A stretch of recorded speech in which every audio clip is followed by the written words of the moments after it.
Bonjour à tous. Bonjour. Bonjour, bon après-midi. Je crois que nous pouvons débuter, il est 16 heures. Donc bonjour à tous, chers panélistes, chers invités, et bienvenue sur ce webinaire. La pandémie liée au coronavirus affecte tous les secteurs à l'échelle mondiale. C'est une urgence de santé publique qui peut porter atteinte à vos entreprises au niveau social, humain ou économique de manière significative. Donc, nous sommes ensemble pour 1h30 à parler de l'impact du Covid-19 dans le secteur administratif et plus spécifiquement des normes de l'OIT, l'Organisation internationale du travail, des réformes administratives panafricaines et des outils indispensables pour la coordination administrative en Afrique centrale. Donc, je me présente, je suis Priscilla Volmer, CEO d'Africa Digital Power France et fondatrice du média en ligne 54 États, 54 Estados. Je serai modératrice de ce panel où, après la présentation des participants, viendra le temps de la discussion, dont la première partie sera allouée à la compréhension des normes internationales du travail et des standards administratifs, qui sont des instruments véritablement utiles pour maintenir le cap sur un travail décent et apporter des réponses aux crises, à la fameuse crise sanitaire. Puis, dans un second temps, une seconde partie, nous parlerons des procédures utilisées par l'administration publique pour la gestion des ressources humaines en Afrique centrale. Et enfin, nous laisserons la parole au public avant de conclure. Et le temps étant court, les questions des invités qui n'auront pas pu être prises recevront une réponse par email. Je précise que ce webinaire est une initiative du ministère de la fonction publique et des réformes administratives de la Guinée équatoriale et de l'Africa HR Forum, une plateforme panafricaine dont l'objectif est essentiellement de fournir une occasion salutaire aux leaders et professionnels des ressources humaines de toute l'Afrique de partager des approches novatrices qui élèvent les normes administratives et de discuter des défis associés à leur pratique. Donc, cette initiative, elle est soutenue par des sponsors majoritairement équato-guinéens, tels que le ministère du Travail, de la Promotion de l'Emploi et de la Sécurité sociale, et également l'African Human Resource Confederation, l'agence IQB Farm et le cabinet d'avocats Clarence. Donc, je rappelle que l'objectif du webinaire de ce jour, c'est véritablement de discuter de l'impact du Covid-19 dans le secteur administratif et de répondre à la façon de construire un avenir du travail meilleur après la pandémie. Il ne s'agit pas ici de faire un tour d'horizon complet des mesures législatives et réglementaires envisageables face à la pandémie, mais plutôt de répondre à quelques problématiques comme les normes administratives élaborées au niveau mondial, savoir si elles sont applicables dans nos pays d'Afrique, conformément aux accords internationaux établis, comment l'applicabilité des procédures peut être démontrée dans la gestion des ressources humaines de l'administration publique. Bon, pour répondre à ces questions soulevées, je suis entourée de 7 panélistes que je vais nommer et qui se présenteront. Donc, bonjour encore une fois, messieurs. Constantino Massier et Jang. Connecté? Bon. Alors, peut-être que je vais commencer par Dr Jean-Luc Namegabe Mastaki. Bonjour. Bonjour madame, je suis comme vous l'avez dit Jean-Luc Mastaki Namegabe. Je suis économiste à la Commission économique des Nations Unies pour l'Afrique où je coordonne la section sur les réformes politiques et la diversification économique en Afrique centrale. C'est un plaisir de faire partie de ces panels sur une question d'actualité et d'importance capitale. Merci. Monsieur Ricardo Nsue. Oui, bonjour madame. Bonjour. Ok, je suis Ricardo Nzue Ndemezogo Obono. C'est long, mon nom. Ok, et je suis le directeur général de l'Institut national de la statistique de la Guinée équatoriale depuis l'année 2015. Alors, je suis très heureux de participer dans ce webinaire. Merci beaucoup. Plaisir partagé. Monsieur Salvador Ntoutoumou Aboua. Oui, merci. Effectivement, je m'appelle Salvador Ntoutoumou Aboua. Je suis directeur de l'Institut national d'administration publique basé à Malabo, Guinée équatoriale. Je suis administratif Et, bon, notre organe s'occupe essentiellement de former les fonctionnaires qui ont déjà un engagement ferme avec l'administration. Très bien, merci. Monsieur François Morangira, je pense que votre micro est coupé. Vous êtes bien là, Oui, mais madame, bon après-midi, François Mourandira, enchanté. directeur du BIT pour l'Afrique centrale. Je suis basé à Yaoundé. Très bien, donc vous êtes directeur, j'ai mal entendu, directeur de…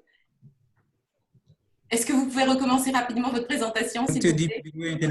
Directeur du Bureau international du travail pour l'Afrique centrale. Très bien. Bureau international du travail. Enchanté. Est-ce que monsieur Esteban Sogo est avec nous? Monsieur Esteban Sogo? Bien. Bon, je crois que nous avons perdu monsieur Nsogo. Bon, ben nous allons donc débuter. Peut-être qu'il rejoindra le panel un peu plus tard. Alors, bon, je précise que nos panélistes, comme vous l'avez compris, sont majoritairement hispanophones et font l'effort de s'exprimer aujourd'hui en français. Présenté. Ah, je ne vous voyais pas. Pardonnez-moi, monsieur Faustin Clovis Ndouge. Voilà. Du Cameroun. Je suis du Cameroun, Faustin Clovis Ndouge, ingénieur du génie civil, Je suis directeur général adjoint de la Société immobilière du Cameroun. Donc, un ancien fonctionnaire, donc j'ai quitté la fonction publique pour cette entreprise. Mais je ne suis pas ici en tant que représentant ni de l'entreprise, ni de l'État camerounais. Donc, je ne dépends pas du ministère de la fonction publique qui aurait peut-être beaucoup plus à dire sur les sujets à l'ordre du jour. Mais je suis ici en tant que vice-président de l'Afrique centrale, de la PAM pour l'Afrique centrale. Donc, j'ai été délégué à cette rencontre par APAM. Et vous allez me permettre… L'administration publique et le management en Afrique centrale. Voilà, c'est ce que j'allais bien dire. Voilà, vous allez me permettre de présenter en 1 minute APAM. C'est une association de l'administration publique et du management en Afrique qui a été créée en 1971 et en gestation depuis 1962, c'est-à-dire au lendemain des indépendances. Donc, nos aînés avaient pensé qu'il fallait reformater l'administration publique en Afrique pour la dépouiller un peu, n'est-ce pas, des effets de la colonisation. Donc, ils se sont rencontrés, ils ont mis en place une plateforme de rencontre annuelle, n'est-ce pas, qui réunit tous les intervenants de la fonction publique. Donc, il y avait au moins une quarantaine de pays qui ont validé, n'est-ce pas, l'acte de création de la PAM, et c'était en Sierra Leone. Et nous pouvons dire, au niveau de la PAM, la mission essentielle, c'est de mettre une plateforme qui permet de réunir ainsi aussi bien les universitaires, les grands fonctionnaires, les grands dirigeants de l'administration publique autour des problèmes, de certains problèmes qui concernent l'ensemble du pays, et d'en tirer les meilleures pratiques et de les vulgariser. Donc, très bien. Voilà globalement. Donc, APAM a 3 niveaux de gestion. Il y a une assemblée générale tous les 3 ans, un conseil qui réunit tous les présidents des chapitres nationaux, parce que chaque pays a un chapitre national d'APAM. Et on discute, et chaque année, on discute autour de certains problèmes. Et il y a un comité exécutif dont j'en fais partie. Et l'Afrique a 5 présidents, 5 vice-présidents suivant les différentes régions d'Afrique. Il y a un président qui coiffe l'ensemble et un adjoint au président. Voilà à peu près. Alors, quelles sont les missions? Que fait la PAM généralement? Alors, vous savez, il nous reste quand même un participant à présenter. J'espère qu'il est arrivé et on aura l'occasion, je pense, de développer durant cette heure de panel. Est-ce que monsieur François Morangira est arrivé? Bon. François Morangira, je me suis déjà présenté, madame. Ah, très bien. Merci. Il nous manquait donc dans ce cas-là, monsieur Constantino Masley-Jang. Monsieur Constantino Masley-Jang. Bon. Nous allons donc débuter, peut-être qu'il nous rejoindra. Et merci beaucoup à tous pour vos présentations, c'était extrêmement clair. Dans la pratique, comment pourrait-on envisager le développement des normes administratives dans vos pays, que ce soit au niveau mondial, régional ou national? Qui souhaite répondre? Je peux dire un mot? Bien sûr, vous pouvez continuer, la parole est à vous. Voilà, si nous commençons par une définition assez prosaïque, n'est-ce pas, de la norme, c'est l'ensemble des textes réglementaires législatifs qui régissent, qu'on utilise dans un pays. Législatif, c'est les lois, c'est les constitutions, et réglementaire, c'est les décrets, ainsi de suite. Donc, je crois que chaque pays dispose de ces instruments-là. Peut-être pas en volume, mais à quelques instruments, n'est-ce pas, de gestion de la vue de l'administration publique. Alors, par rapport aux normes internationales, nos pays, surtout le Cameroun, n'est-ce pas, est affilié à certaines organisations et affilié à certaines institutions au niveau mondial. Et pour chacune de ces institutions, quand au cours de leur rencontre, on peut débattre de certains problèmes, n'est-ce pas, qui débouchent, n'est-ce pas, sur certaines recommandations, sur la mise en place de certaines normes. À partir du moment où ces accords multipartistes ont été validés, n'est-ce pas, le pays ratifie et, n'est-ce pas, l'inclut dans sa carcelle des normes locales. Voilà. Qu'en est-il pour la Guinée équatoriale? Quelqu'un souhaite répondre?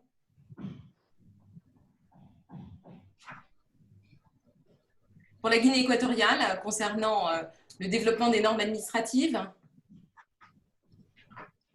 Pour la fonction publique, quoi. Oui.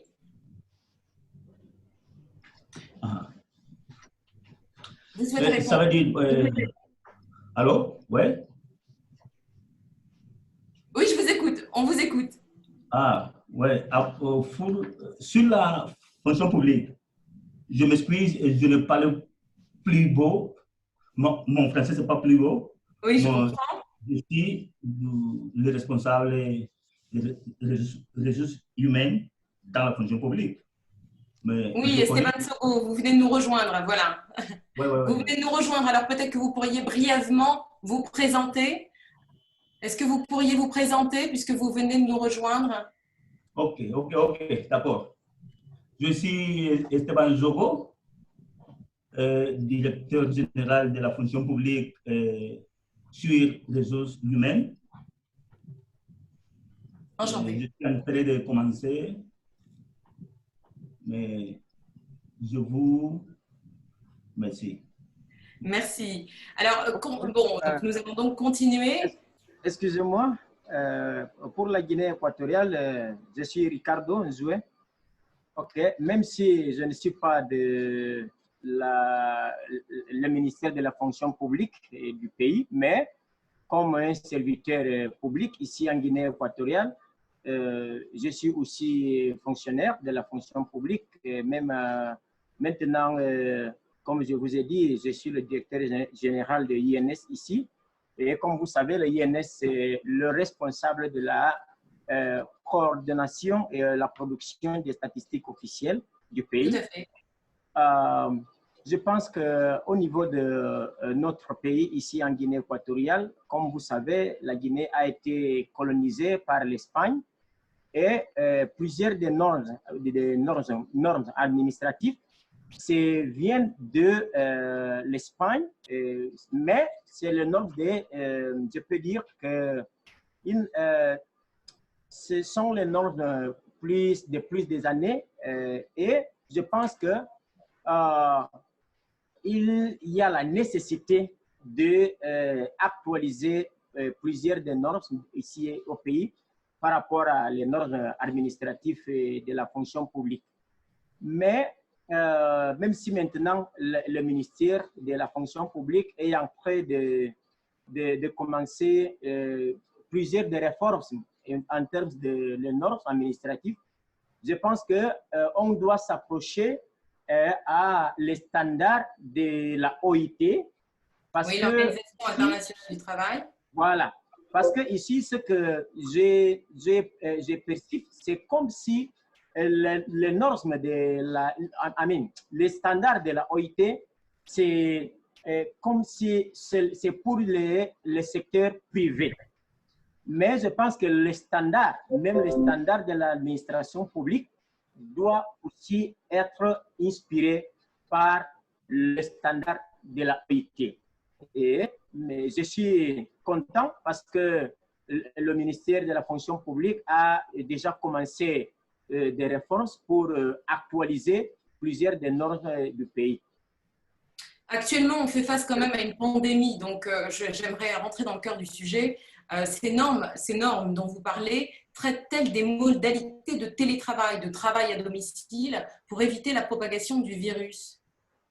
Donc, les normes, on peut dire que même si ce n'est pas écrit dans les textes normatifs, je crois que M. Esteban peut me corriger, mais je pense que le télétravail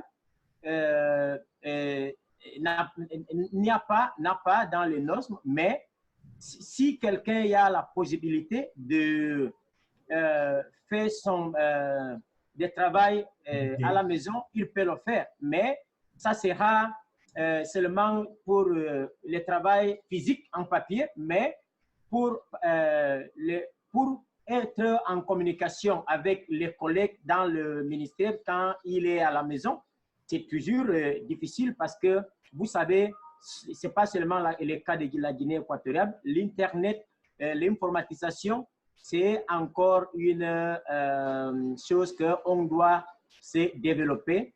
C'est pour cela que je pense que maintenant, le télétravail, c'est toujours un aspect qui reste difficile en Guinée équatoriale. Oui, c'est vrai, je vous remercie de le préciser parce que pour de nombreux travailleurs, le passage au télétravail a été brusque et a mis en évidence l'importance d'un cadre de télétravail sûr, salubre, et y compris sur l'importance d'un poste de travail bien conçu, donc avec une connexion qui ne serait pas défaillante. Les travailleurs africains, dans leur majorité, équato-guinéens que vous citiez, ont-ils, pour les autres panélistes, je pose la question, en grande majorité un poste de travail approprié à domicile? Je vais intervenir à ce niveau-là, Oui. en précisant d'abord que l'harmonisation des normes est capitale. Pour une institution comme la mienne qui travaille sur l'intégration régionale, qui travaille sur la promotion des échanges au niveau sous-régional, qui travaille sur la promotion des échanges d'abord commerciaux et échanges des ressources humaines au niveau de la sous-région, la normalisation est un véhicule essentiel s'il nous faut consolider des liens comme sous-région.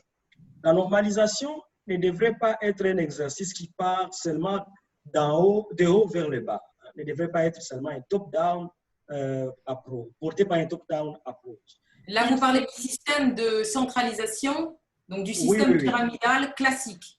C'est cela. Je crois que l'harmonisation devrait être portée par un dialogue d'abord à la base, au niveau national, pour qu'on puisse comprendre comment aujourd'hui, à partir d'un système hérité de la colonisation, quels sont les défis aujourd'hui que les acteurs à la base, l'administration publique, ses usagers connaissent à la base. Et à partir de là, remonter les discussions et amener des recommandations pertinentes au niveau des décideurs. Parce que la norme, de toutes les façons, comme a dit M. Faustin Clovis, la norme, c'est un outil, c'est une décision au sommet qui doit être appliquée. Et donc, il faut d'abord qu'elle parte des bas pour qu'on s'assure que l'appropriation est claire. Et au niveau sous-régional, vraiment intéressant. Au niveau sous-régional, oui, c'est le partage des expériences. Il va falloir qu'il y ait des plateformes.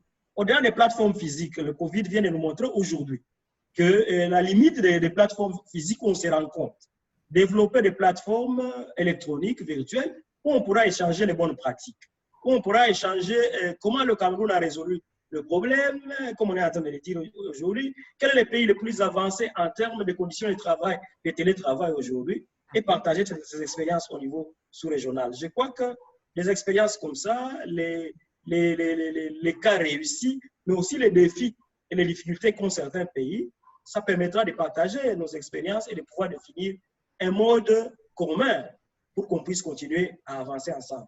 Les difficultés de la Guinée équatoriale sont quasi générales dans le pays. La pénétration Internet est très faible. mais aussi les pratiques de travail à domicile.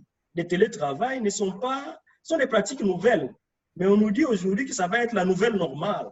C'est-à-dire que c'est des pratiques qui vont continuer pendant longtemps. Il va falloir qu'on définisse des stratégies maintenant pour que les conditions de travail permettent au niveau macro, c'est-à-dire la connexion Internet, les infrastructures de base, mais aussi au niveau individuel, la formation des ressources humaines. Est-ce qu'ils sont tous à mesure? Est-ce que nous sommes tous à mesure de travailler sur ces plateformes-là? Il va falloir révisiter déjà les modules de formation, déjà pour insérer cette dimension-là, afin qu'au niveau individuel, nous soyons tous à mesure de nous adapter à cette nouvelle norme, au new normal, comme on dit en anglais aujourd'hui.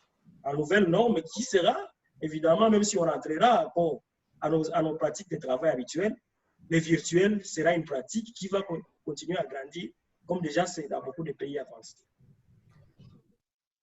C'est extrêmement intéressant. Quelqu'un peut rebondir? Oui. Si je peux me permettre, dans les médias, en fait, ce que fait l'administration publique, le cas en Guinée équatoriale, c'est pour chaque département, en s'appuyant sur ses effectifs en ressources humaines, veiller à une gestion, disons, en établissant des tours, des horaires hebdomadaires pour utiliser tout son personnel, non plus en même temps, mais de façon raisonnée. Et d'autre part, des aspects tels que des dispositions gouvernementales de réduction du coût des choses comme Internet, l'électricité, des mesures favorables qui permettent déjà à l'administration civile d'être opérative tout de suite. C'est des mesures qu'on a pu observer et que le gouvernement a dû prendre à la va-vite.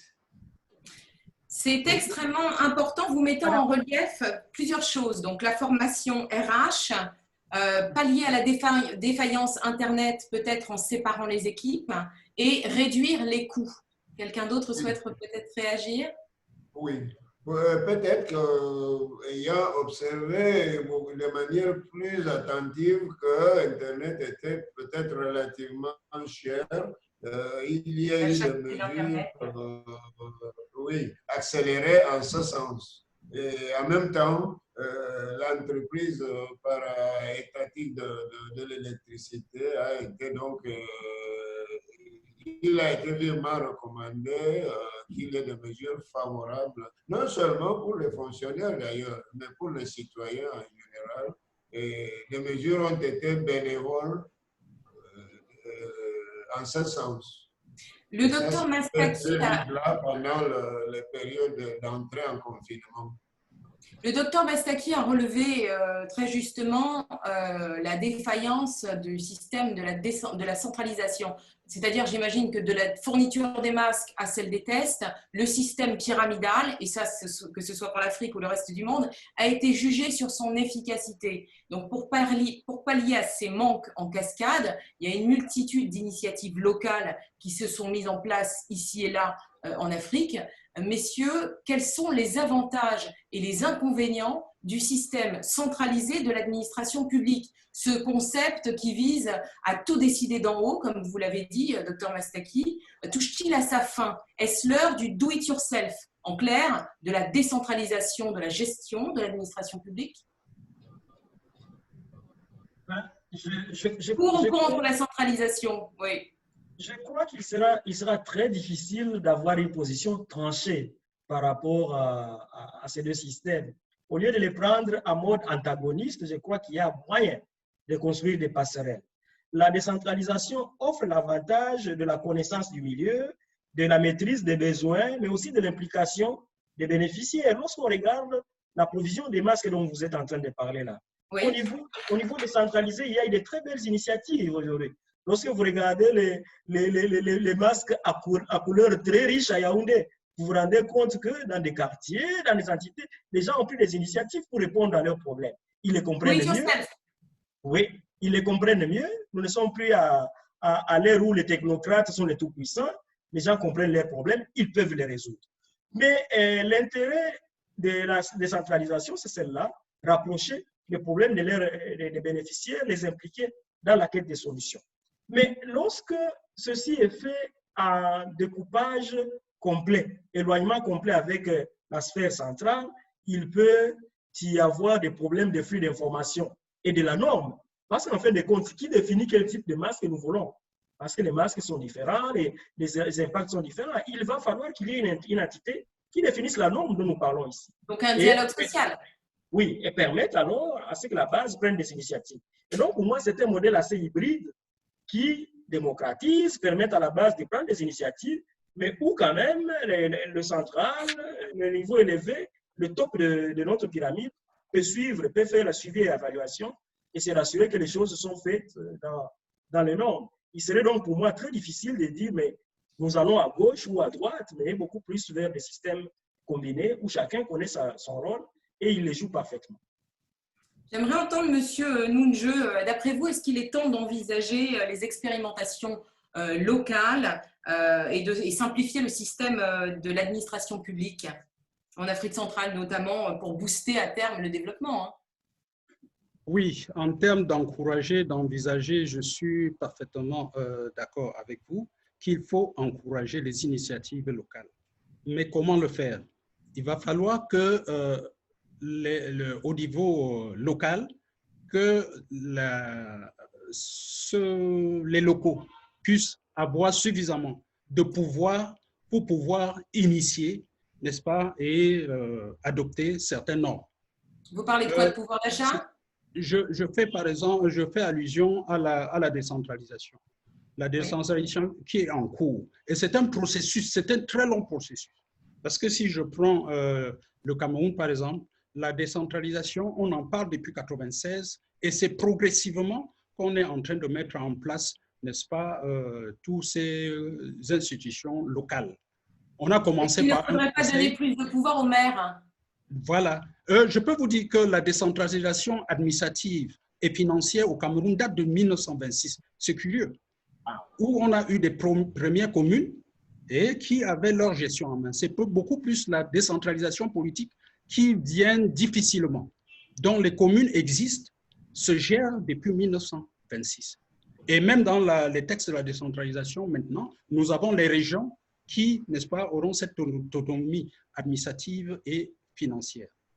Donc, il faut le faire progressivement, et c'est d'ailleurs pourquoi entre les communes et l'État, on a mis une interface qui est le ministère de la décentralisation, qui élabore et accompagne, n'est-ce pas, toutes ces entités locales à mettre en place, n'est-ce pas, leurs instruments de gestion locale. Et voilà, il y a depuis à peu près 6 mois un code, n'est-ce pas, de décentralisation qui donne des pouvoirs aux régions et aux communes. Voilà, c'était pour dire que la décentralisation, c'est quelque chose qui, pour certains, est une panacée, il faut le faire, mais qui a quand même beaucoup plus de griefs aussi. Pourquoi? Vous voyez, certains pensent que décentraliser, ça veut dire centraliser au niveau régional certains pouvoirs.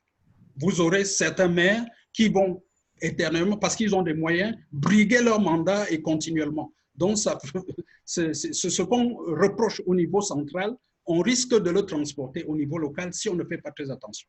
C'est pourquoi l'État, il faudra faire attention, l'État ne doit pas se désengager brutalement de cette décentralisation. Il faudra accompagner, mettre en place des structures et surtout que l'État a une mission régalienne, c'est la formation.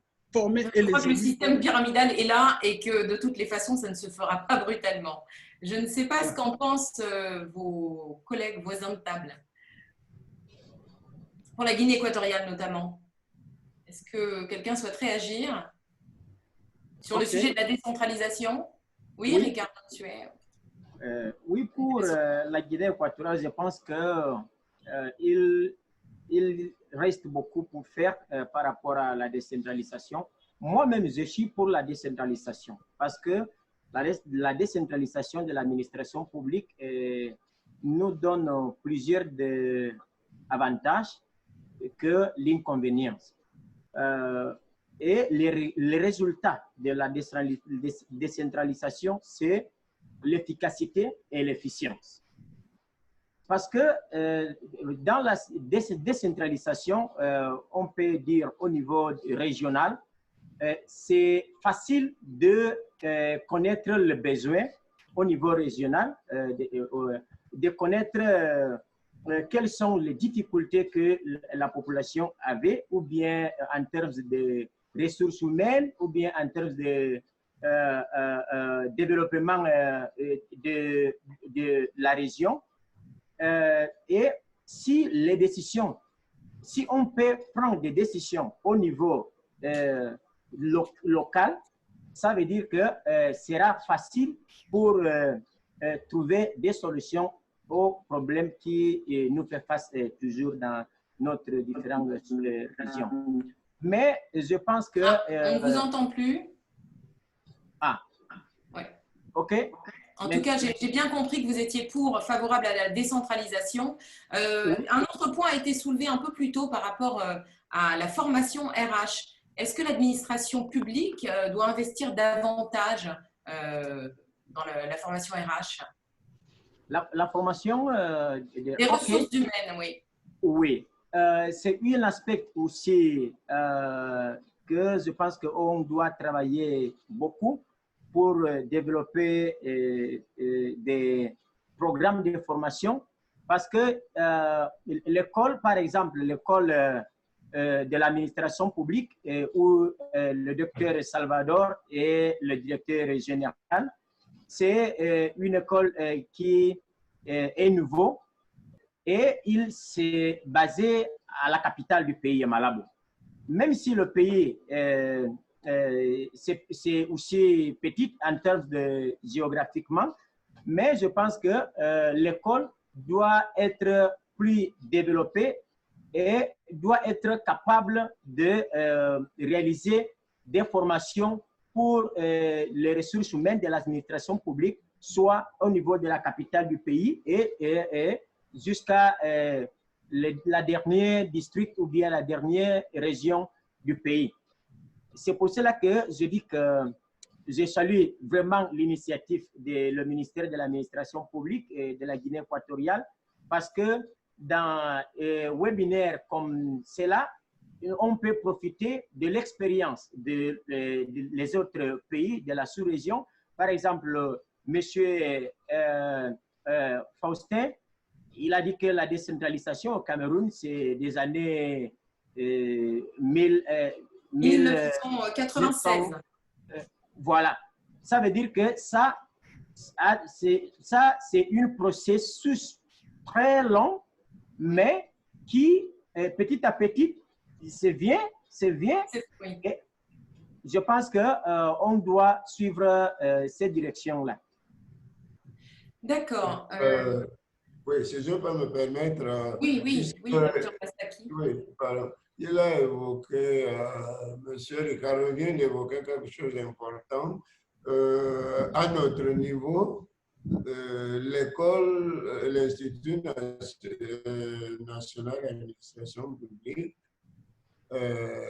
c'est une institution relativement neuve. C'est un organe créé en 2014, c'est-à-dire en fait, c'est depuis 2015-2016 qu'elle fonctionne normalement.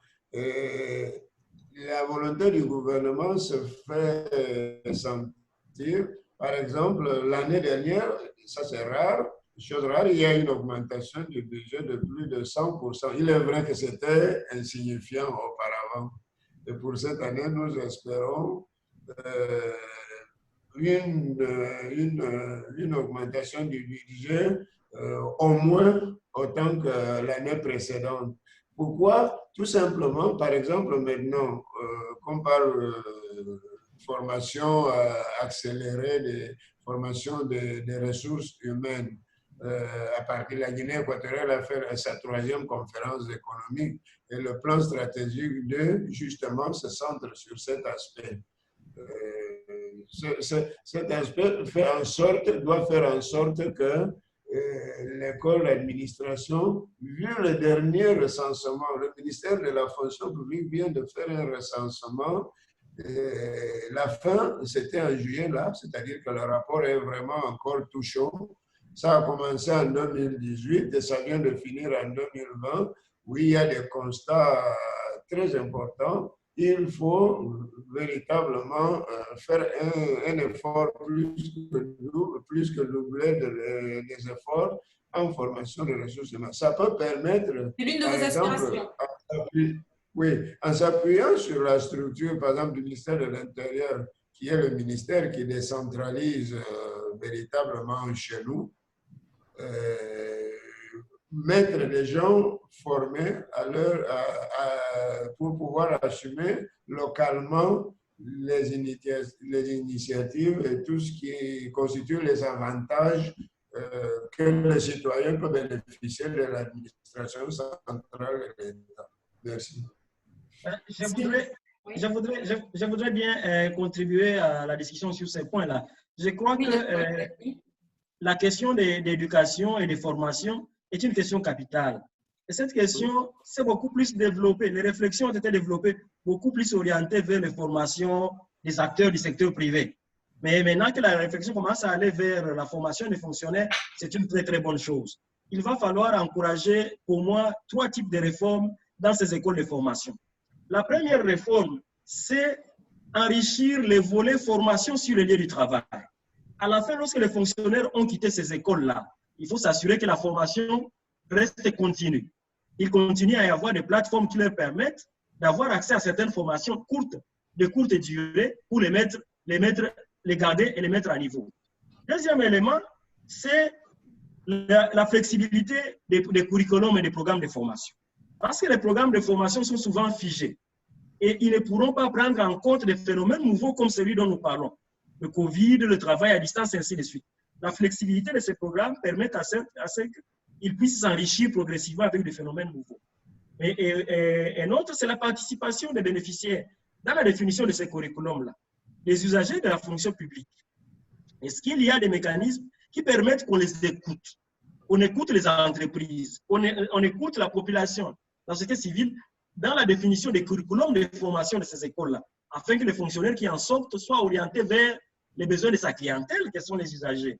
Et en fin de compte, la problématique de la digitalisation. Est-ce que les formations sont digitalisées? Les rôles de nouvelles technologies, de la communication, dans ces formations, dans ces instituts de formation, qui permettent en fin de compte que les gens soient préparés déjà au travail à distance, à l'utilisation de ces outils de l'institution de formation. Je crois qu'il y a des réformes qu'il faut aussi apporter de ces côtés-là, du côté des institutions de formation, pour les rendre plus agiles et capables de répondre à des phénomènes nouveaux qui risquent d'être beaucoup plus récurrents et dont les effets risquent d'être beaucoup plus grands dans le futur. C'est des réformes qui sont engendrées par la Commission économique pour l'Afrique? Nous sommes en train de promouvoir un certain nombre de ces réformes. Nous avons porté un certain nombre de ces questions dans les discussions, dans les webinaires récents. Et nous avons un autre webinaire le 30 qui porte sur ces questions-là. Comment réformer à la fois l'offre et la demande de formation pour le secteur privé et pour le secteur public pour porter l'industrialisation et la transformation structurelle de ces économies. Merci. Cela nous conduit à la deuxième partie. Je prends tout ce que vient de dire mon collègue. Conseil précieux. Nous qui sommes en train de faire une véritable réforme de notre école, de notre institut d'administration, il y aura même, je crois, appel à consulteurs internationaux. Et donc, en fait, je prends tout ça pour des conseils précieux. Et c'est aussi la volonté des hauts dirigeants du ministère de la fonction publique en ce moment. J'ai dit tout à l'heure qu'un recensement général des fonctionnaires venait d'être fait dans le pays. Ça montre une volonté. Donc, merci. Je pense qu'on en reparlera. Merci Alors, bien. messieurs, le temps file à une vitesse folle. Je vous propose de passer à la deuxième partie de cette discussion concernant les procédures utilisées par l'administration publique pour la gestion des ressources humaines. Vous êtes tous en première ligne dans les défis à relever, on le comprend bien, afin de garantir l'unité de la fonction publique, l'unité des travailleurs, favoriser la mutualisation des bonnes pratiques, faire progresser véritablement le service public dans tous les domaines liés à la gestion des ressources humaines, avec pour objectif une administration plus efficace, plus agile, de ce que j'entends, plus performante, plus attentive à notre nouvelle réalité liée à cette crise sanitaire. Quelles sont les procédures actuellement utilisées par l'administration publique de vos pays pour la gestion de RH, pour la gestion des ressources humaines? Je peux commencer, je peux dire un mot. Disons qu'il y a 3 étapes essentielles dans le processus de la gestion des ressources humaines au niveau du pays. Il y a tout un, c'est d'abord au niveau de recrutement. Comment ça se fait le recrutement? Il y a l'expression des besoins qui viennent des différents ministères qui sont transmis, n'est-ce pas, à la fonction publique. Et en raison comment on peut dire, en fonction des disponibilités financières, on arrête un certain nombre de fonctionnaires qu'on peut recruter. Donc, c'est sur cette base dont les besoins viennent des différentes institutions et transmis à la fonction publique. C'est la fonction publique qui lance des concours, qui recrute et qui engage. Comparativement à ce qui se passait il y a quelques années, c'était chaque administration qui recrutait et envoyait pour contractualiser au niveau de la fonction publique. Quand vous dites il y a quelques années, vous parlez de quoi? 10 ans il y a quelques années, ça se faisait différemment? Oh, ça doit faire une vingtaine d'années quand même. Ah oui. Oui, ça va faire quand même une vingtaine d'années. Et maintenant, c'est la fonction publique qui est au front, qui recrute. Et qui recrute, comme ça se fait dans bien d'autres États. Voilà pour les soutenabilités financières. Donc, c'est un des éléments très importants. Et également pour maîtriser l'effectif au niveau de la fonction publique. On sait exactement combien on va recruter et combien, n'est-ce pas, et où les affecter. Et il y a la deuxième, c'est l'administration, comme on venait de dire, c'est la gestion des ressources humaines. Il y a toute cette politique de rationalisation des effectifs. Il y a toutes ces politiques de gestion des carrières qui est toujours faite au niveau de la fonction publique. Il y a le renforcement des capacités, n'est-ce pas? Ça peut être par des institutions nationales. Il y a par exemple les NAM ou, n'est-ce pas, certaines institutions privées en formation diplômante ou bien juste renforcées par des séminaires et des cours. Donc, et le troisième, c'est le référentiel des métiers qui est de plus en plus, n'est-ce pas, mise en œuvre. Avec le profil de poste, n'est-ce pas, on définit le profil de poste et le système, n'est-ce pas, d'évaluation. Voilà les instruments, n'est-ce pas, mis en place pour le moment pour la gestion des ressources humaines. J'ai envie de... Oui. Oui. Il y a une question. Oui, alors il y a 3 points, pardon, je vous coupe la parole, vous avez peut-être envie de développer davantage. Oui, au niveau, il y a la réforme administrative également, c'est un aspect très, très important, où il y a de la dématérialisation des procédures administratives. Parce que jusqu'à présent, bon, les dossiers, on venait les déposer sur place, on peut le faire par voie, n'est-ce pas, en ligne, par exemple, ou bien suivre son dossier, l'évolution de son dossier au niveau de la fonction publique. Dès que on peut savoir à tout moment, quel que soit l'endroit où vous vous trouvez, n'est-ce pas, d'identifier. Parce qu'auparavant, on partait de 300 à 1000 km dans le pays pour venir au niveau, n'est-ce pas, de la capitale pour suivre le dossier. Donc, il suffit maintenant, si vous avez un terminal quelque part, avec les liens qu'on vous donne, de voir effectivement l'évolution. Génération mobile first, on en est à l'ère du numérique, donc de s'inscrire dans l'ère du temps. Voilà, voilà, donc on essaie de s'adapter au mieux à l'ère du temps. J'avais envie de poser une question à Monsieur Ntoutoumou. Quelles sont les stratégies à mettre en œuvre, d'après vous, pour favoriser la reprise de l'économie? D'ailleurs, c'est une question que je peux poser à tous les panélistes, pour protéger l'emploi et promouvoir le travail décent. Parce qu'on traverse des temps inédits et beaucoup ont perdu leur travail. Donc, comment gérer cela? La meilleure stratégie pour moi, c'est de favoriser beaucoup plus le secteur privé qui peut promouvoir également les emplois. Parce que jusqu'à présent, tout le monde se tourne vers l'administration, veut devenir fonctionnaire ou bien un ingénieur administratif. Donc, on doit faire un effort, n'est-ce pas, de renforcer le secteur privé, de lui donner des outils nécessaires pour créer des emplois, pour s'installer et créer des emplois. Je crois qu'on ne peut rattraper que par cette voie-là, se tourner vers le secteur public. Ça veut dire qu'on doit alléger certaines procédures, on doit faire des concessions par rapport au niveau de la fiscalité. Il y a des mesures de fond, n'est-ce pas, que l'administration publique doit prendre. Parce que nous pensons de plus en plus qu'il ne revient pas simplement, n'est-ce pas, au secteur public de recruter, de trouver des emplois. Il faut également donner cette possibilité au secteur privé de se développer, de se déployer et de fournir des emplois. Donc, pour la reprise de l'économie, pour booster le tissu économique, il faudrait alléger les mesures fiscales, alléger les mesures liées à la création de l'entreprise et peut-être aussi développer les pépinières. Oui, tout à fait. On a déjà allégé la procédure de création d'entreprise au Cameroun. En 24 heures, on peut créer une entreprise. Donc, oui, monsieur Morand-Girin. Je peux faire un petit commentaire sur cette question d'emploi décent. Et tout ce qu'on a parlé, en fait, jusqu'à présent, tout ce que les pénalistes ont dit, tout est lié à l'emploi, tout est lié au travail, et la formation, les procédures, les structures. Mais il y a quelque chose qui est encore, on n'a pas encore pu maîtriser. La question de la formation, le contenu de la formation.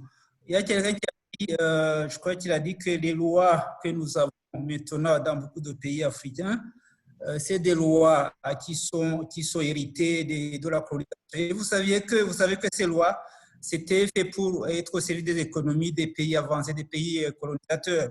Donc, si on est encore à ce niveau, au niveau de ces lois qu'on n'a pas encore changé, là, ça pose un problème parce que notre formation est orientée toujours vers justement les économies des pays, des anciens pays colonisateurs. Donc, il est important de repenser la formation, l'éducation de nos enfants. Il faut repenser, il faut mettre un contenu africain à ces formations. Il faut réfléchir. Fini le copier-coller, c'est ce que je comprends, pour être très clair. Quel est le contenu on doit mettre, le contenu africain en fait? Qu'est-ce qu'il faut mettre pour transformer nos matières premières et nos ressources? Et j'en viens au deuxième point concernant justement la création d'emplois décents. On ne peut pas continuer à exporter du cacao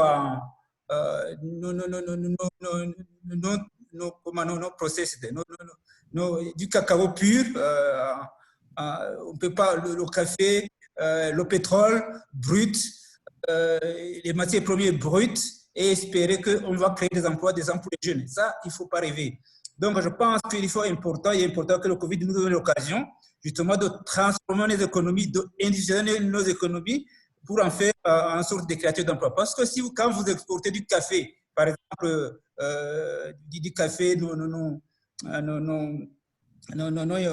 transformé, vous exportez en fait des bons emplois. Parce que le café qui revient, le thé ou le cacao ou le pétrole, quand vous revendez, vous revendez avec une valeur ajoutée, vous exportez vos devises, vous exportez vos emplois décents. Donc, il est important, impératif et urgent, et c'est maintenant, ou hier même, que l'Afrique s'industrialise, qui transforme son économie sur place. Nous avons les matières premières, nous avons tout ce qu'il faut, nous avons les gens qu'il faut, les capacités qu'il faut, mais il manque quelque chose, il manque un ingrédient, et cet ingrédient, c'est la volonté de tous à tous les niveaux, au niveau politique, au niveau intellectuel, au niveau de nos universités pour justement faire ce bon en avoir pour dire on transforme nos produits localement et on crée de nouveaux emplois. C'est vraiment extrêmement important et c'est urgent.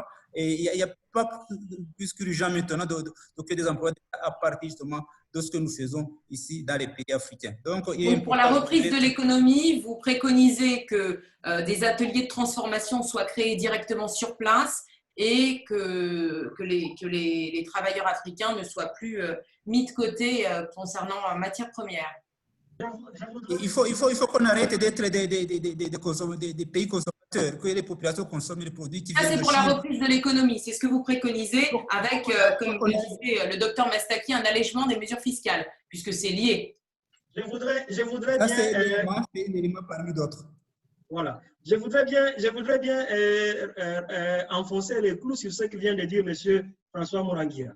C'est très important. Le Covid et ses impacts négatifs que nous venons de voir à court terme nous appellent à des actions pour des économies beaucoup plus résilientes à long terme. Et lorsqu'on regarde la cartographie des impacts du Covid, on se rend compte que c'est des secteurs d'emploi informels essentiellement qui ont été le plus touchés et qui confirment notre vulnérabilité. Il va falloir que le modèle de développement que nous allons promouvoir cette fois-là, à partir du Covid, soit un modèle beaucoup plus inclusif et qui formalise l'entreprise, qui aide nos travailleurs bénéficiaires d'un emploi récent à avoir des filets de sécurité lorsqu'il y a des chocs comme ça, qui ne puissent pas être en mesure de ne pas passer 2 jours de confinement à la maison parce qu'il faut aller au marché tous les jours pour vivre au jour le jour. La question de l'industrialisation, de la valeur ajoutée et de la transformation structurelle des économies est capitale. Mais aussi la question du renforcement des échanges intra-régionaux, des échanges entre nous et à l'intérieur des pays. L'internalisation des économies est capitale. Nous avons tous vu comment les circuits d'approvisionnement, même des produits pharmaceutiques et des produits de première nécessité ont été rompus. Beaucoup de pays sont en insécurité alimentaire parce que le circuit d'importation alimentaire a été interrompu. Il va falloir que nous puissions construire des économies plus résilientes en favorisant la production et la valeur ajoutée à nos produits alimentaires au niveau local, mais aussi jeter un regard important sur le potentiel de l'industrie pharmaceutique nationale et sous-régionale, afin que nous puissions produire ne fût-ce que les médicaments génériques. Nous avons le potentiel dans la sous-région, que nous puissions les produire et pouvoir compter sur nous-mêmes. En fin de compte, les emplois décents, la reconstruction, une bonne reconstruction ne pourra être portée que par une industrialisation. Industrialisons nos pays pour que nous puissions donner de la valeur ajoutée au café, au cacao, au bois, au riz que nous produisons, mais aussi à certaines matières premières que nous continuons à exporter de façon brute et qui font que nos économies sont très vulnérables. Ça, ce sont des mesures évidemment de long terme, comme M. François l'a dit. Mais à court terme, il faut qu'on puisse donner des filets de sécurité à ces populations vulnérables aujourd'hui. Ces populations dont l'incidence de la pauvreté va augmenter. C'est des incitations fiscales. Là où les États peuvent le faire, c'est des filets de sécurité sociale, l'aide, le travail, l'aide alimentaire et ainsi de suite à travers des partenariats avec les acteurs qui travaillent sur ces questions est capital pour certains endroits. Et en fin de compte, c'est essayer de comprendre les impacts du Covid lui-même, des études d'impact, que les pays puissent avoir conduire des recherches qui informent des politiques. Parce qu'en fin de compte, on ne va pas supposer que l'impact est négatif sur tout le monde, mais c'est de voir quels sont les secteurs les plus frappés et qui ont besoin de beaucoup plus d'intervention. C'est le rôle de l'Institut des statistiques dirigé par le collègue Ricardo de conduire ces études-là pour qu'on sache quel est l'impact du Covid sur la femme, par exemple. La dimension genre, nous savons que les secteurs qui ont été les plus frappés sont des secteurs beaucoup plus enclins à porter les initiatives économiques de la femme. Quel est l'impact sur les services non modernes qui emploient aujourd'hui la grande partie de nos populations, issues du monde rural qui sont venus en ville sans qu'il y ait transformation de l'agriculture. C'est donc ces grandes catégories qui sont les plus frappées aujourd'hui qu'on comprenne les chaînes d'impact et pour que les mesures, pour pouvoir donner des solutions, puissent être des mesures intelligentes et qui sont bien ciblées. Parce que si on y va en général, comme ça, sans compréhension du phénomène et ses impacts, il risque d'y avoir des erreurs de ciblage. Oui, le thème que vous avez soulevé, oui, bien sûr, bien sûr. Juste avant, je précise que booster l'économie entre les pays africains, c'est un thème que l'Union africaine avait mis en relief en 2013, il me semble, et on n'a pas attendu le Covid ni la crise sanitaire pour prendre conscience de cela. Donc, qu'est-ce qu'on fait, qu'est-ce qu'on attend pour se mettre à l'ouvrage? Je vous laisse réagir. Allez-y, hein, je vous en prie. Ah, c'est pour moi? Oui, oui. Bonne question. Très bonne question. Qu'est-ce qu'on attend pour y aller? En fait, le problème qui se pose au niveau, comme tu parles de standards internationaux du travail et d'autres normes, des politiques, des programmes, il y a un ingrédient qui manque, c'est l'action. Qu'est-ce qui se passe pour qu'on n'arrive pas à mettre ces politiques? Qui sont de très bonnes politiques, qui sont de bons programmes, qui sont l'Union africaine a adopté, il y a plusieurs, je me rappelle, Il y a eu un sommet, je ne sais pas quelle année, à Malabo, qui a... Boosting trade intra-African countries. Voilà. Tous ces sommets avec de très bonnes résolutions, mais quand il s'agit de mettre ça en application, il y a un chaînon qui manque. Donc, la question qui se pose maintenant, qu'est-ce qu'on peut faire ensemble, à tous les niveaux, ensemble, comment justement pour pousser à l'action? Il y a quelque chose qui continue à nous travailler dans mon cerveau, c'est dire, c'est bien de mettre en place des structures, c'est bien d'adopter des textes, c'est bien de mettre en place des mécanismes de mise en œuvre et qui fonctionnent avec une certaine accountability, une certaine responsabilisation des gens. C'est extrêmement important. Si on parle de la fonction publique, comment la fonction publique est au service du développement, plutôt qu'un fonctionnaire de la fonction publique, que ce soit un fonctionnaire international comme moi, qu'on soit un fonctionnaire dans un ministère donné, comment il est au service du citoyen, comment il est au service de la population, au lieu d'être au service de lui-même ou d'elle-même. Donc, c'est des questions clés, c'est des questions d'éthique, de morale. Et ça, si on ne touche pas des questions de morale, d'éthique, d'éthique, on ne peut pas, justement, on peut mettre en place des structures qu'on veut, on peut adopter des politiques qu'on veut, mais si on n'a pas cette éthique, ces principes moraux, éthiques, là, on ne peut pas, on pourra continuer à discuter de ces questions des siècles durant, mais l'Afrique ne va pas décoller. Donc, il est important. Bien entendu, les questions éthiques sont primordiales pour pouvoir booster l'économie, le développement économique de nos États. Je redonne la parole à Monsieur Ricardo Nsue Ndemesogo-Obono. Vous souhaitiez réagir sur les propos de Monsieur Murangira? Oui, merci. Donc, dans le mois d'avril, on avait conduit une étude ici à Malabo, les INS, on avait conduit une étude en Guinée équatoriale sur l'impact de COVID-19 dans notre économie. Et dans ce rapport, on avait constaté que le secteur informel, c'est le secteur plus touché dans notre économie. Et comme vous savez, dans l'Afrique, et ce n'est pas le cas seulement de la Guinée équatoriale, l'Afrique entière, le secteur informel, c'est très important pour nos économistes. Et c'est pour cela que je pense que les gouvernements de différents pays doivent créer un environnement qui est favorable à la formalisation de le secteur informel et aussi d'un environnement qui favorise le développement de le secteur privé. Parce que pour moi, si le secteur privé est fort et développé, le gouvernement, l'administration publique va être aussi fort et développé. Parce que c'est le secteur privé qui va donner les opportunités au gouvernement d'avoir de plus en plus les ressources financières que le gouvernement a besoin pour développer le pays. Si le pays peut avoir plusieurs ressources naturelles, mais les ressources naturelles ne sont pas durables. C'est limité et c'est pour un temps. Et après ça, qu'est-ce qu'il reste? Mais si le secteur privé est développé, si le secteur privé se devient fort, ça va permettre au gouvernement d'être capable d'avoir l'argent en forme des impôts et utilise ces ressources financières pour développer l'administration publique. Je crois que ça, c'est très important pour assurer le développement de nos pays. Le secteur Vous parlez des impôts. Vous avez envie d'augmenter les impôts pour le secteur informel? Non. Ah, je dis, s'il vous plaît, clarifier. Le secteur privé est développé, oui. Il aura la possibilité d'avoir plus des impôts parce qu'il y aura plusieurs des entreprises au pays qui va payer les impôts. D'accord.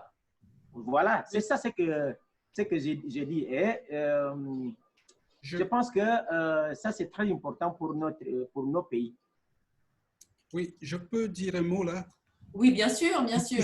Oui, concernant le secteur privé, j'ai commencé par ça tout à l'heure et après l'intervention de mon ami tout à l'heure, j'y reviens en disant que le développement de nos pays dépend du développement du secteur privé. Je prends un secteur tout simple, du bâtiment. Vous vous rendez compte que les secondes œuvres, ce qu'on appelle les secondes œuvres, c'est la peinture, c'est l'électricité, ainsi de suite, dans le bâtiment. Tout le matériel de l'électricité est importé. Si on mettait en place au niveau de l'Afrique, au niveau de la sous-région, au niveau des pays, n'est-ce pas, des industries du bâtiment, qu'on puisse fabriquer sur place des ampoules, qu'on puisse fabriquer ici des interrupteurs. Parce que les interrupteurs que nous importons, nous payons le salaire du PDG, n'est-ce pas, de ce pays-là. C'est ça qu'il faut comprendre. Faire les vitres par exemple, c'est à la base du sable. Comment ne pas favoriser l'installation dans nos différents pays de ce type d'industrie? C'est ça qui peut nous permettre d'avoir des emplois décents, de donner des emplois, n'est-ce pas, à nos concitoyens. Donc, développer l'industrie du bâtiment, c'est l'une des industries les plus porteurs, n'est-ce pas, dans un pays.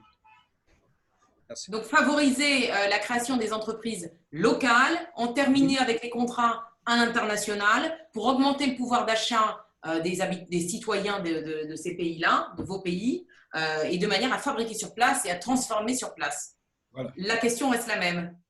Après la discussion, après la communication, après l'échange, qu'attend-on pour passer à l'action? Si vous permettez, je voudrais ajouter quelque chose. Il y a un dialogue qui doit s'établir. Il y a quelqu'un qui a dit, un collègue du panéliste, qui a dit qu'il faut écouter les acteurs concernés. Si on parle de secteur privé, il y a les organisations du secteur privé. Ici au Cameroun, on a Rojicam. En Guinée équatoriale, il y a le patronat organisé. Et dans notre pays, il y a ce patronat. Et ce dialogue doit être un dialogue dynamique pour écouter justement qu'est-ce qu'ils souhaitent, qu'est-ce que le patronat et le secteur privé souhaitent. Et donc, le secteur public, plutôt les autorités publiques doivent, à mon avis, écouter ces acteurs. Qu'est-ce que vous souhaitez qu'on puisse faire, comment on peut mieux vous appuyer. Généralement, il y a un problème là de dialogue, il y a un dialogue entre le patronat et les autorités publiques.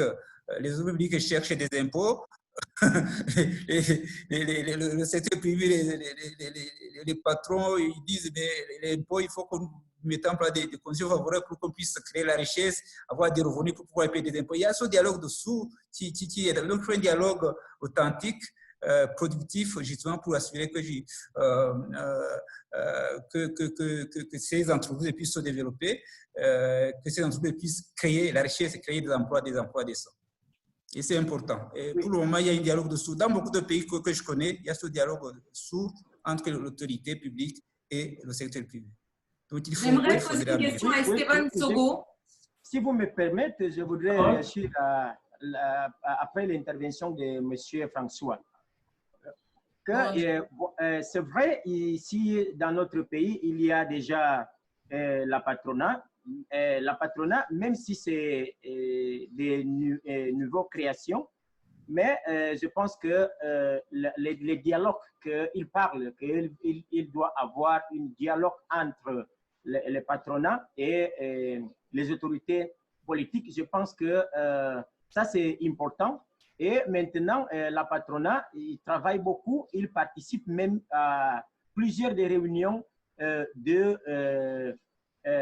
les autorités du gouvernement et l'administration publique. Même hier, on avait maintenu la première réunion du comité de programmes statistiques de la Guinée équatoriale et on a invité la patronat parce que nous voulons savoir quels sont les besoins statistiques du secteur privé.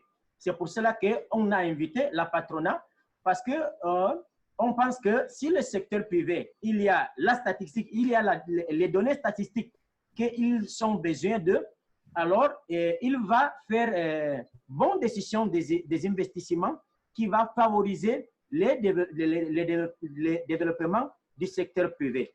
Donc, aussi, je me rappelle, dans la célébration de la troisième conférence économique qu'on avait célébrée l'année passée, la patronale ici a été invitée. Je pense que ce dialogue-là se matérialise dans le pays, même si je pense que le problème, c'est que ça, ce n'est pas une chose qui va se réaliser dans la nuit. Ça, il prend le temps pour se développer le secteur privé. Et je pense que nous sommes dans la bonne direction, mais aussi, je pense qu'on doit aussi avoir ou bien prendre l'expérience des autres pays de la sous-région qui a aussi passé la même situation et la même condition, circonstances que maintenant on a dans le pays. Vous venez de parler de la data et c'est bien la première fois que j'entends le mot, enfin des données, des statistiques, de la data. En clair, je comprends que sans data, excusez-moi l'expression, c'est la cata. Donc tout doit partir des données. Oui. Des données qui permettront d'orienter la nouvelle stratégie liée au développement économique de vos États. Oui, la data est primordiale. La data va permettre d'orienter les nouveaux plans de développement durable du pays. Mais aussi, la data, les données statistiques, va permettre aussi le secteur privé de réaliser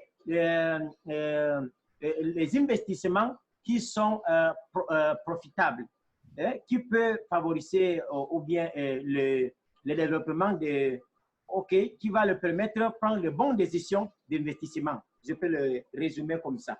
Je pense que c'est très important pour avoir les données statistiques pour favoriser les orientations de la politique de développement du pays et aussi de favoriser les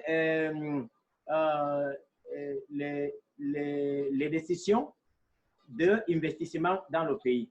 Et vous vous en servez déjà, c'est quelque chose qui est déjà là. Vous utilisez déjà la data, votre propre data. On utilise la data, mais la production, c'est encore faible. On doit reconnaître ça. C'est encore à cause faible. d'Internet, j'imagine. Parce que la data, vous l'avez comment? Vous l'avez avec les téléphones portables, vous l'avez avec les plateformes numériques dont on parlait tout à l'heure. Donc, c'est comme ça que vous la recueillez, votre data, n'est-ce pas? Oui, on utilise déjà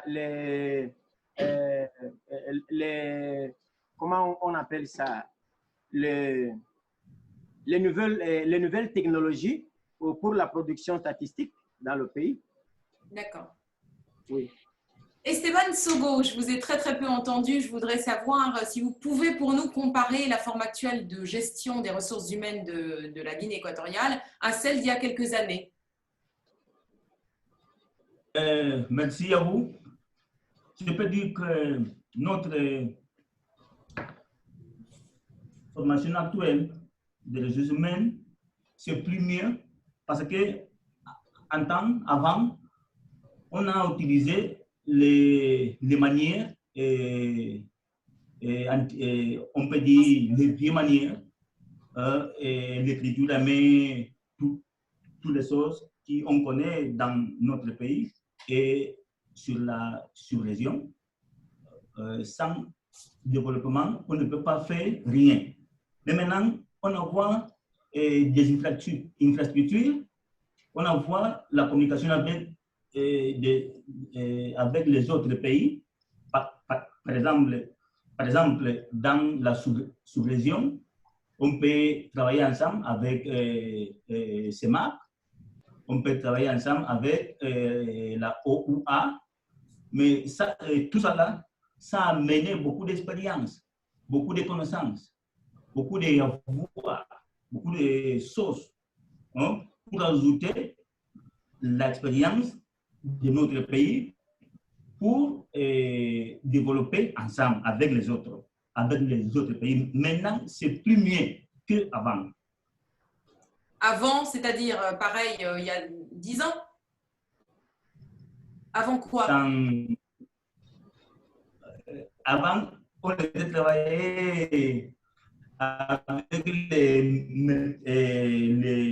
les données vieilles. Hein? C'est ça. D'accord. Alors, j'ai envie de vous poser, on approche pratiquement de la fin, il nous reste 21 minutes pour être très précise. Dans un avenir proche, comment réorganiser le travail de manière innovante avec l'ensemble des agents privés ou publics de vos pays respectifs, sachant que le Covid est passé par là, je rappelle ce dont on a parlé du télétravail, on a parlé de séparer les effectifs pour qu'il y ait un turnover, on a parlé des plateformes numériques. Donc, qui dit plateforme numérique dit avoir un Internet qui ne serait pas défaillant. On a parlé de la data pour réorienter un peu mieux le développement économique de vos pays. Donc, voilà, je vous pose un peu à tous la question, comment réorganiser le travail de manière innovante avec l'ensemble des agents et des travailleurs du pays?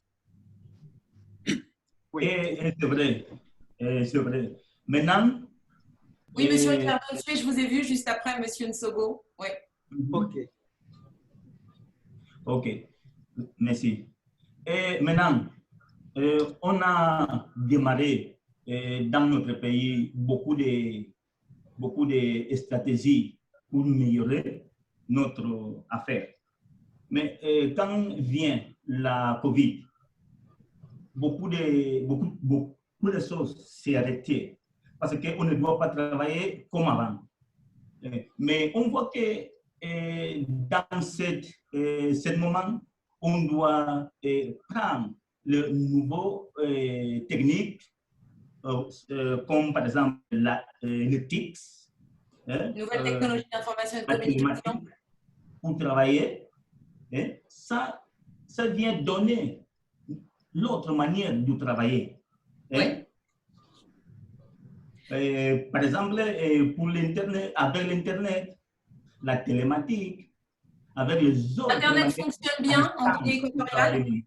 Internet fonctionne bien en Guinée équatoriale, puisque vous dites qu'il y a de nouvelles manières de travailler liées au téléphone portable, certainement, puisque tout le monde a un téléphone portable chez soi, enfin, du moins, d'après les stats, d'après les statistiques. Donc, d'après la cherté de l'Internet, est-ce qu'il faut revoir un peu tout ça? Comment ça se passe en Guinée équatoriale? On est en train de travailler en mars avec le programme pour rentrer, suivre dans le programme-là. Mais maintenant, c'est seulement on commence. D'accord. Pour fluidifier en fait le travail. Tellement utilisé. C'est pas tellement utilisé, c'est ça. D'accord, c'est pas encore vraiment utilisé, certainement à cause de la cherté, du pouvoir d'achat de chacun, mais ou du portable que tout le monde n'a pas. Et puis toutes les professions, il faut le dire, n'ont pas besoin forcément, monsieur tout à l'heure Mastaki et monsieur Nounjeu de parler du bâtiment. Bon, bah là, un ouvrier, on a besoin de lui sur place. Donc, Internet ne sert peut-être pas à grand-chose pour toutes les professions. Oui, si je peux intervenir. Oui, Justement, disons, pour certaines applications, certains corps de métier, c'est à moyen terme.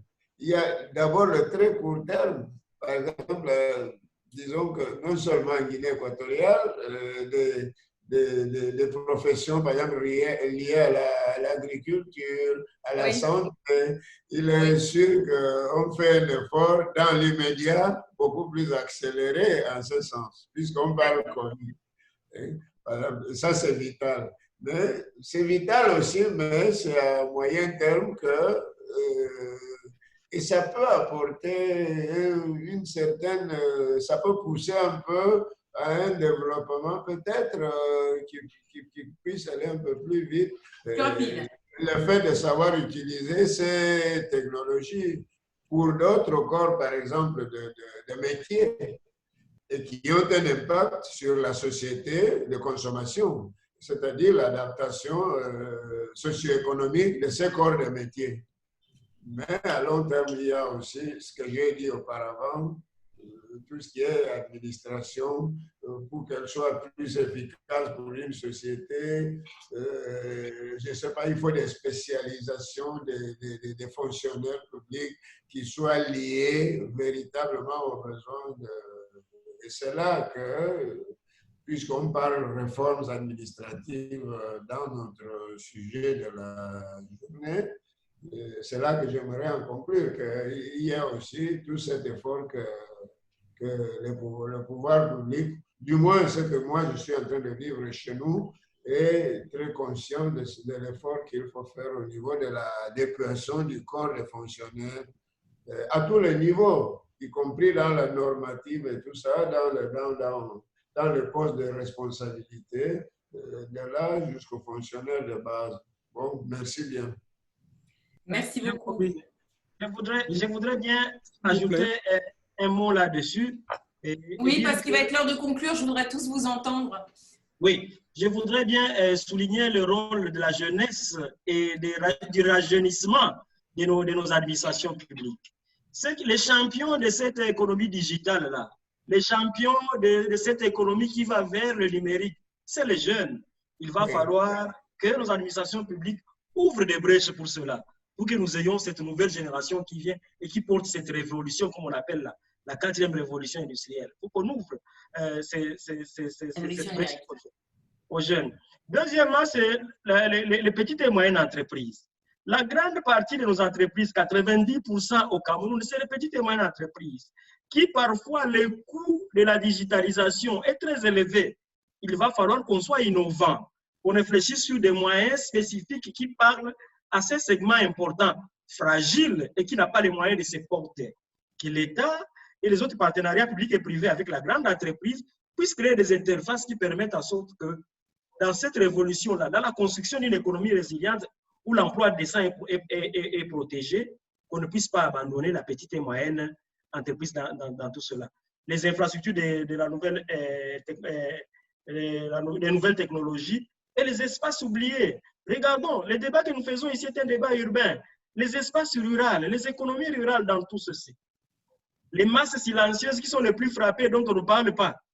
Comment est-ce qu'on les intègre? Comment est-ce que ce système de reconstruction, des systèmes beaucoup plus résilients, va être inclusif et ne pas oublier certaines entités qui sont les plus fragiles? Merci, Dr Mastaki. Ricardo Nsue, vous vouliez réagir? Oui, merci. Il nous reste 3 minutes pour que j'entende tout le monde, avant les questions de la salle. Et il y en a. Par rapport à votre question, qu'est-ce qu'on va faire maintenant après l'expérience de COVID-19?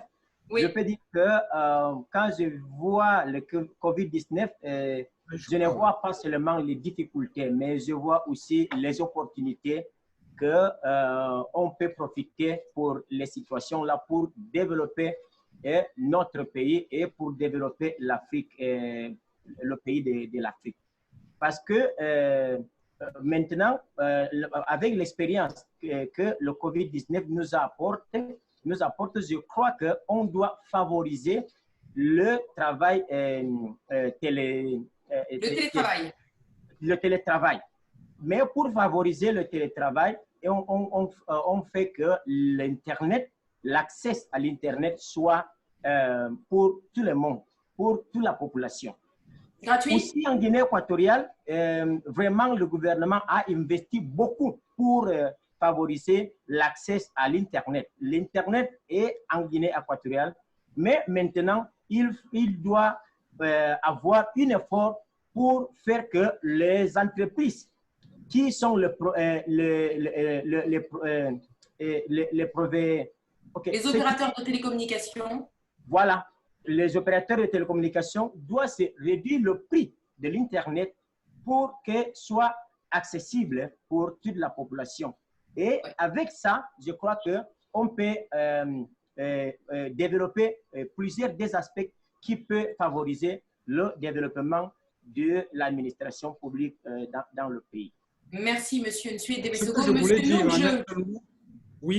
oui, nous, de plus en plus, nous parlons de télétravail, nous parlons de NTCI. Ce que je pense, c'est des solutions qui nous sont apportées de l'extérieur. Le télétravail, ce n'est pas dans nos mœurs. Je crois qu'il y a un aspect que nous oublions. on ferait mieux d'organiser au niveau de chaque État, au niveau de chaque pays, des forums, des dialogues, même avec le petit peuple. Qu'est-ce qu'ils en pensent? On peut peut-être trouver d'autres solutions qui viendraient de là. Je ne demande pas de... C'est surtout pour éviter la propagation du virus, en fait, le télétravail. Voilà. Oui. Oui. Voilà. Il ne faut pas oublier qu'on est en pleine crise sanitaire et qu'il y a des gestes barrières à respecter, des distanciations, et que le télétravail, c'est pas tant que ça fasse partie de l'ensemble des pratiques, que ce soit en Afrique ou que ce soit dans le reste du monde. Tout le monde déteste ça.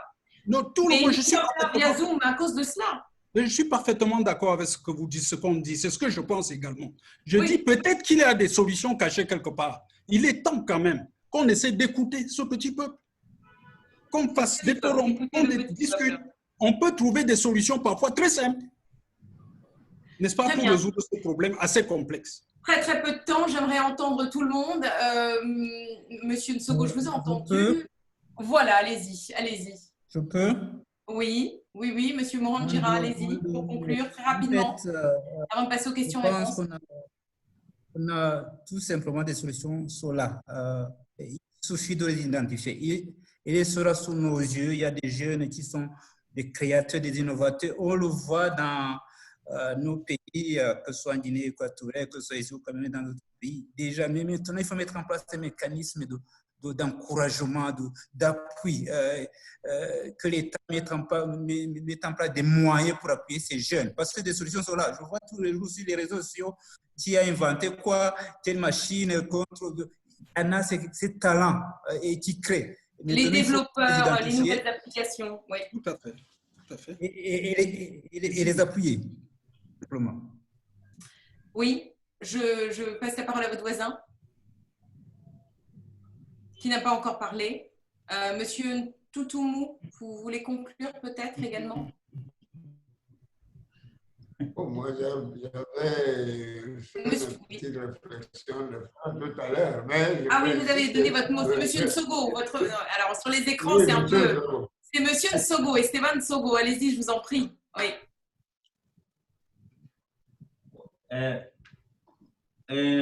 Merci pour la parole. On croit dans notre pays, on croit la technique de l'informatique pour travailler avec Internet, avec les autres manières de la TIC. On connaît, tout le monde connaît la TIC. Technologie d'information et de communication. Ouais. C'est ça. Ça là, après de la COVID, on doit ajouter dans notre force comment on peut améliorer le travail avec certains secteurs, avec cet secteur.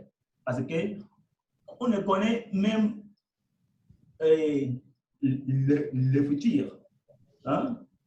Peut-être peut revenir, peut nous trouver l'autre problème avec la santé, avec les autres. Crise sanitaire est possible. C'est tout cela. Très bien. Il nous reste vraiment moins de 10 minutes, donc j'arrête maintenant avec les conclusions. J'aimerais passer aux questions. J'en vois certaines, donc je vais les lire tout simplement. Un spectateur anonyme qui demande si nous l'âge de la retraite étant de 60 ans et plus, comment pourrait l'administration publique inclure la population jeune dans son système?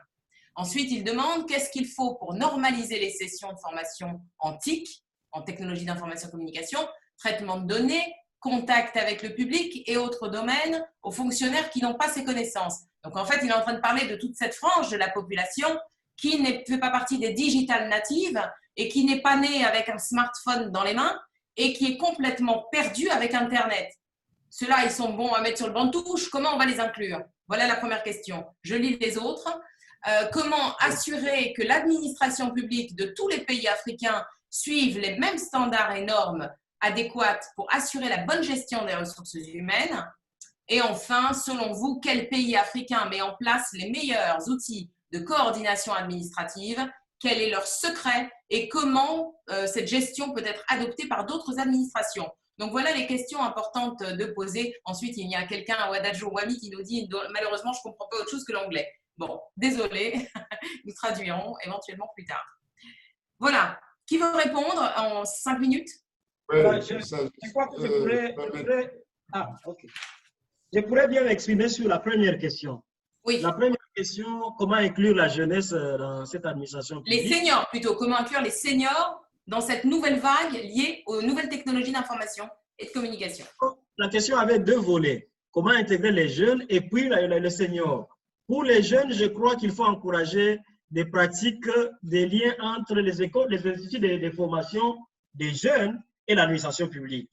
Sous d'autres cieux, c'est des pratiques de stage, des pratiques d'internship, des pratiques qui permettent à sorte que les jeunes puissent avoir la possibilité d'entrer dans l'administration publique pour venir déjà s'y habituer et prendre la température et amener quelques innovations. Les stages est capital là-dessus, mais aussi les liens entre l'administration publique et les grandes écoles et les écoles de formation des jeunes pour que cette interface soit créée. Au-delà des formations, il faut améliorer les capacités d'attraction de l'administration publique.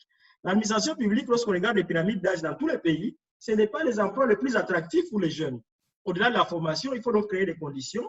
Au-delà de la rémunération, c'est les conditions de travail dont on est en train de parler ici, pour que ces entreprises, ces entités soient attractives pour les jeunes et leurs innovations. Pour les seniors, nous l'avons dit, c'est la formation continue, la révolution des institutions de formation aujourd'hui, des institutions de formation de fonctionnaires, qui doivent créer des plateformes qui permettent aux fonctionnaires, à cette génération que vous avez dit qui ne sont pas les digital natives, qu'ils puissent avoir accès à des petites formations, des formations continues.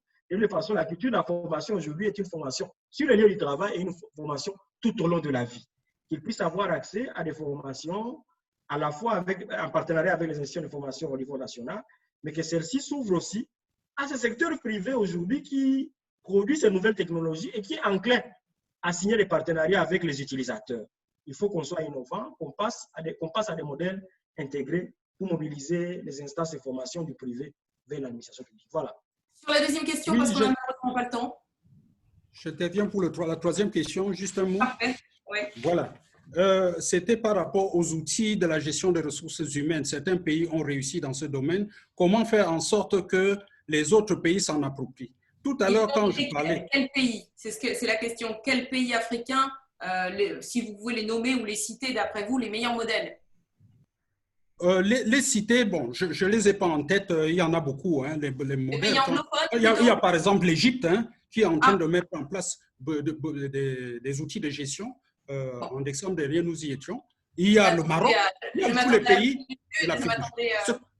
Je m'attendais au Nigeria, à l'Afrique du Sud, à peut-être des pays anglophones. Oui, enfin, je suis en train de citer, je pourrais arriver jusque-là. Hein. Il y a le Niger et l'Afrique du Sud, il y a le Rwanda même, qui fait beaucoup d'efforts dans ce domaine-là. Donc, ce que je voulais dire, c'est que c'est même ça l'objet de la création de la PAM. C'était partager ces expériences au cours d'une conférence. Et chaque année, il y a des thèmes qui sont développés et beaucoup des universités, des chercheurs, des mines, ainsi de suite, viennent, n'est-ce pas, sur cette plateforme, présenter les outils mis en place pour l'amélioration de la qualité, n'est-ce pas, de la gestion de la fonction publique. Donc, c'est une occasion d'exploiter toute la documentation qui existe au niveau. Oui, je disais que voilà une plateforme qui peut être exploitée, n'est-ce pas, pour s'approprier, n'est-ce pas, de ces mouvements. Très bien. Monsieur Nsogo, je vous vois lever la main. Alors, allez-y. 1 minute. D'accord. Merci. Je crois que dans cette expérience, tous les pays africains doivent travailler ensemble. Parce qu'on a déjà beaucoup d'expérience. On connaît déjà, depuis avant de la colonisation, beaucoup de choses pour faire dans notre pays pour développer, pour avoir le développement. On doit travailler ensemble à niveau local, sous-régional et continental. Merci. Quelqu'un d'autre pour les questions posées? Bon. Eh bien, il nous reste 1 minute, c'est parfait. Donc, je vais donc conclure Ça fait déjà 1h30 en votre compagnie à parler de l'impact du Covid-19. la parole. Monsieur ah Ricardo, non, je suis désolée. Oui, ça y est, ça fait 1h30. la parole. La seule minute là. Mais vous pouvez l'envoyer par email, la réponse. me C'est ce que j'indiquais en début de session. Si vous me permettez, je peux dire quelque chose. Il ne reste plus de temps, messieurs. 1h30, le temps de... Allez-y, mais vraiment, rapidement. Ok, je voudrais dire que je pense que le Rwanda, c'est une pays qui on peut prendre le modèle de Rwanda. Aussi, l'Afrique du Sud. Je crois que les deux pays-là, on peut prendre l'expérience des deux pays-là pour la décentralisation et pour le développement de l'administration publique. C'est ça que je peux dire. Oui. Merci. Mais ce sera important de toutes les façons de répondre par email. Je crois que tous les participants qui nous suivent depuis 1h30 méritent bien cela, que chacun prenne le temps un peu de répondre aux questions importantes. Et puis, de toutes les façons, il y aura un résumé sur 54états.fr. Donc, je conclus ou quelqu'un d'autre souhaite en 3 secondes dire quelque chose d'important par rapport à ces questions? Bon. Donc, en tout cas, c'était fort important et fort intéressant de parler de l'impact du Covid-19 dans le secteur administratif en Afrique. Nous remercions l'ensemble des panélistes, donc merci à tous, aux organisateurs Africa HR Forum, le ministère de la fonction publique et des réformes administratives de la Guinée équatoriale, ainsi que les sponsors African Human Resource Confederation, le cabinet d'avocats, l'agence ICUB Farm et le ministère du Travail, de la Promotion et de l'Emploi et de la Sécurité sociale en Guinée équatoriale. Voilà, vous pouvez revoir l'ensemble de ce webinaire en vous connectant sur africahrforum.com et sur le média 54 États. Merci et n'oubliez pas de porter vos masques et de respecter l'ensemble des gestes barrières. Comme ça, ça nous permettra de nous dire à bientôt. Merci beaucoup. Merci à tous. À bientôt. À bientôt. Au revoir. Merci. On a tous Bravo. Voilà.